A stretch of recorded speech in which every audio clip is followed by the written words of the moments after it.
as of January 1, everybody's taxes go up. What do you intend to do between now and January 1? Well, Greta, what we've got to do is try as we may and see if we can deliver to make sure that tax rates don't go up on anybody. Everyone realizes that we are at a place in this economy right now where unemployment has hovered at almost at 10% for too long. So hopefully when Congress goes back into session next week, we can actually see the president come to our direction and say, look, now's not the time to raise taxes, especially on businesses, small and large, our job creators, and we got to do everything we can to ensure that that happens. Are you hearing anything? Have you heard anything from the Democrats? Have you heard anything from the White House as to exactly what's going to happen or what they're planning on doing? Because now we hear this talk about perhaps compromise, but then we also hear that there are lines drawn in the sand because of different philosophical views between the two parties. I mean, what realistically do you think is going to happen? Well, who knows what the Democrats will do? I mean, I know that they're in the process of electing their leaders just as we are in the House. And if Nancy Pelosi becomes the minority leader again, I know she has said, as the president has said, that they insist that the tax rates stay the same for those making under $200,000 a year, but somehow need to go up on higher earners. I talked to Secretary Geithner and the President both and expressed my desire to make sure that we didn't raise taxes on anybody right now. Because right now, Greta, as you know, job number one is to get more Americans back to work. We need our job creators to get back into the game and to look towards growth in the private sector, as that's where we're going to see jobs sustained over the long haul. All right, so the hang-up seems to be between the Republicans and Democrats are people who make more than $250,000 a year, whether they will have the same tax level or whether their taxes go up come January 1. Do you see the Republicans giving on that point at all, or do you see the Democrats giving on that point at all? No, I mean, one of the ideas that we've seen floated was this decoupling, that is that somehow we would extend the tax rates as they are for those making under 200 permanently or within the maximum budgetary window, and somehow do it less of a time for those higher earners. That is just a signal right then and there that we're going to raise taxes on small businesses. That's exactly what we don't need right now. What we need is certainty. What we need is to get the entrepreneurs and investors back being willing to commit capital. Look, we understand right now that people that do have capital are sitting on the sidelines because of the uncertainty surrounding the tax rates. We've got to put certainty back into the game and get these tax rates to stay the same right now, keep the tax rates in check so that we can go about beginning to grow this economy again.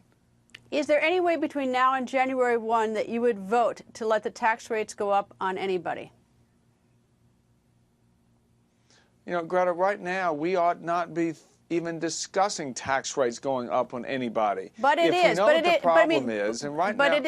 It is. I mean, is your conviction so strong on that you say, between now and January 1, I mean, I don't know what's going to happen after the new year, what crisis could, happen to our country or not happen, but between now and January 1, as things are, is there any compromise that you could make, or maybe it's not even a compromise because of your conviction on this, but is there any way you could vote for taxes to go up on anybody? No, and no, taxes shouldn't go up on anybody right now. This election, Greta, was really the American people saying they are tired of the lack of results in Washington.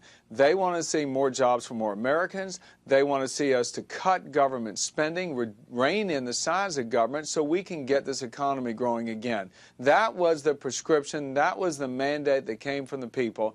And that's why we're saying that this president and his administration really need to take a step back and reassess.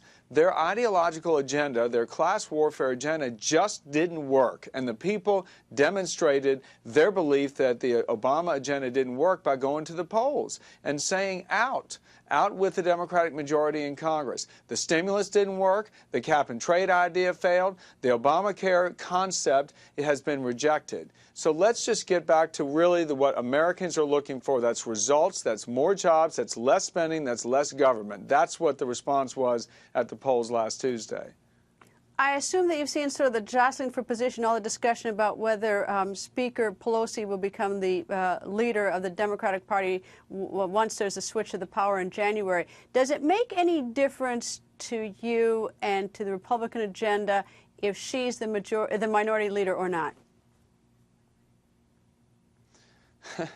You know, I certainly hope that we can produce results with this Congress, because that's what people are looking for.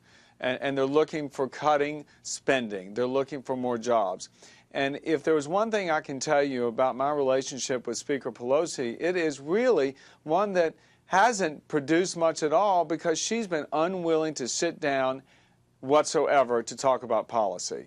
And that's what makes me question why that she would think that it's proper for her to sustain the current trajectory, to keep to her ideological agenda, that somehow to her it seems is more important than sitting down and seeing if we can work together to bring the agenda back towards the center so we can produce jobs and growth.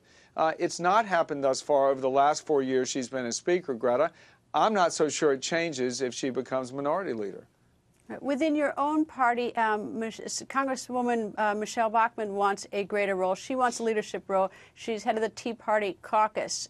Will she get the number 4 job likely? Would you support her for the number 4 job in the leadership?